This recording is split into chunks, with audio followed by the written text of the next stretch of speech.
Hello lovely people, I'm Jessica, I'm a deaf YouTuber and I make very fun videos twice a week. Subscribe to learn more. One of the things that I am most often asked, and probably many deaf people are asked rather often, is can you hear yourself speak? I may have ruined this with the title. So I'm going to start by telling you that the word deaf isn't just one thing. It isn't one type of person. There are a variety of reasons that a person could go deaf, and there are 4 distinct types of deafness. Number 1, conductive hearing loss. Number 2, sensorineural. Number 3, mixed hearing loss. And number 4, auditory neuropathy. Conductive hearing loss occurs when there is damage to the outer or middle ear. This affects air conduction. Because did you know, hearing is actually just sound waves passing through air. According to my not a neurologist, just a deaf person knowledge.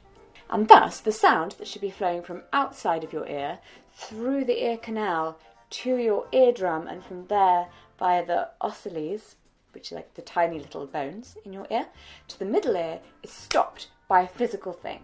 This could be earwax or a perforated eardrum, but it could also be just like a build-up of fluid in the middle ear from an illness or an allergy. Yeah, fun fact, you can go deaf from having allergies. Then sensorineural, it relates just to the cochlea. That's the funny thing that kind of looks like this and has hairs on the inside. These hairs can be damaged, and I believe that this is the most common form of hearing loss amongst older people, as the hairs degenerate as we age and we also lose sensory cells. Then there's mixed hearing loss, which is mixed.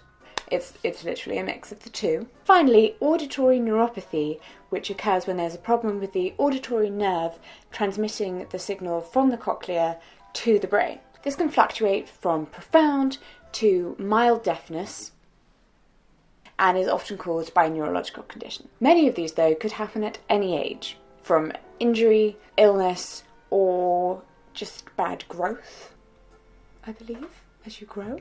I started to lose my hearing at the age of 15, and then by the age of 18, I had to wear hearing aids. Although doctors still aren't entirely sure why I'm deaf, so.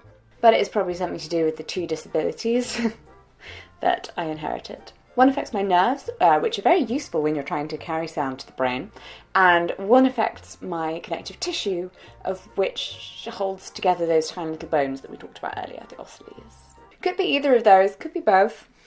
That's just me though, isn't it? A whole decade later, still a conundrum. And of course a deaf person could be born deaf, but there are a whole variety of reasons for that.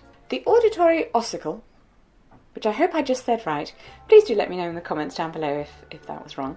The auditory ossicle, also known as the ear bone, might develop incorrectly while you're in the womb, or it might be damaged during birth, and this would lead to conductive hearing loss. Or you might have malformed little hairs inside your cochlea, or a cochlea that is shaped differently, and thus that wouldn't transmit the sound very well. So again, that's sensorineural hearing loss, and that is the most common type of permanent hearing loss. If you're born with both conductive and sensorineural hearing loss, then you have mixed hearing loss. The sensorineural part of the hearing loss would be permanent, but the conductive part of the hearing loss may be permanent or temporary. That was my rendition of a juggling act.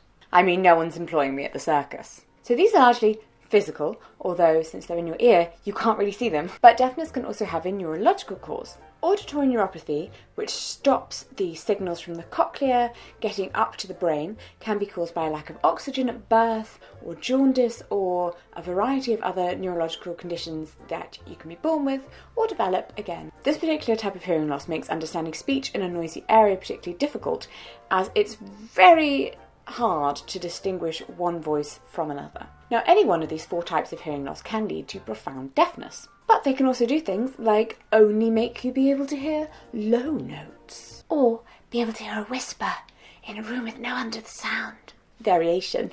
Right, why am I telling you about all these different types of deafness? Well, for one, it's important to spread the message that deafness can vary in level, and it can be for a variety of reasons, and it can affect people differently. Now, if one of your friends says, "Oh, that guy can't be deaf, he just jumped to that car horn," you'll be able to say, "I think he'll find I mean, possibly not in a British professor voice, I just find it adds a little gravitas.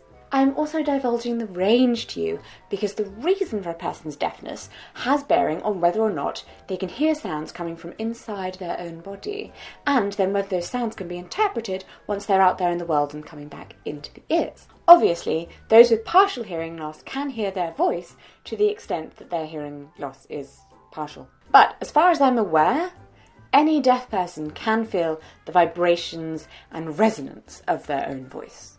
Also chewing. There are 4 types of deafness, this we have established, but there are 2 types of hearing, air conduction and bone conduction.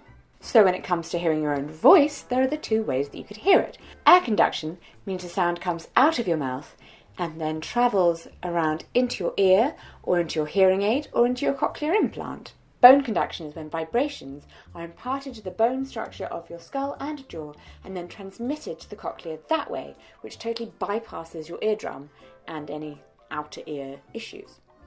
Like if you don't have ears. Some people are just born without ears. So a deaf person might be able to hear through one of these means, or neither, or both, but probably not particularly well.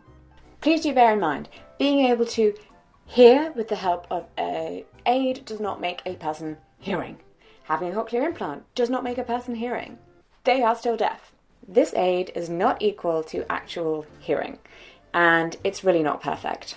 The deaf person will still need to work harder to understand the other person speaking. There's still that lack of fluid communication. The hearing person will probably be asked to speak slower and to repeat themselves. And the deaf person will still be missing words, guessing at what's going on, and smiling and nodding. If smiling and nodding when you have no idea what's going on was an Olympic sport, the girl would be mine. Even if the deaf person now understands more than they did before, their very deafness still remains. But can they hear themselves speak? Possibly. Can I hear myself speak? Not really.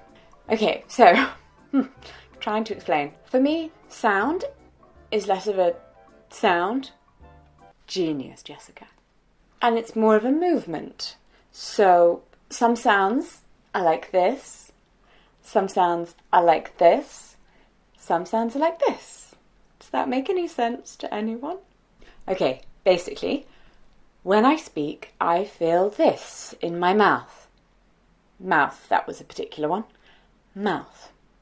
And I feel that, and I feel it going up into my head. Because that is such a big and overwhelming feeling, it overruns anything else that might be coming in. So if I'm speaking, I would find it harder to hear a car going past me on the street, or even the horn of a lorry. When it comes to my actual voice, I don't really hear it through my ears. I can't hear my words through my ears, but I can feel them and I know what I was saying, so my brain fills it in as if there was sound. When I'm lip reading, my brain just fills in the words. All of the missing gaps totally filled, as if that was a sound that actually came into my brain. To me, lip reading and hearing are pretty much the same thing, because that's what my brain gives me. But obviously, it isn't actually hearing, so I misunderstand a lot of the words. I cannot get words that have not been in my brain before. That just... There's no sense to me. There's no sense. But since I can't hear over speakers, and my hearing aids are actually really bad at that, any kind of electronic voice is not good. I can't hear my recorded voice either. So you guys tell me that I have a very nice voice, and I appreciate that. Thank you. I actually put a lot of hard work into this voice. I hope that's answered your questions, and that you've learnt a little bit about deafness today. Let me know what your voice sounds like to you in the comments down below. And if you've enjoyed this video, please do drop it a little like, and if you're new here, subscribe. It's always lovely to have you. I make 2 videos a week, and they're generally a good time, because I don't like sad things, like saying goodbye.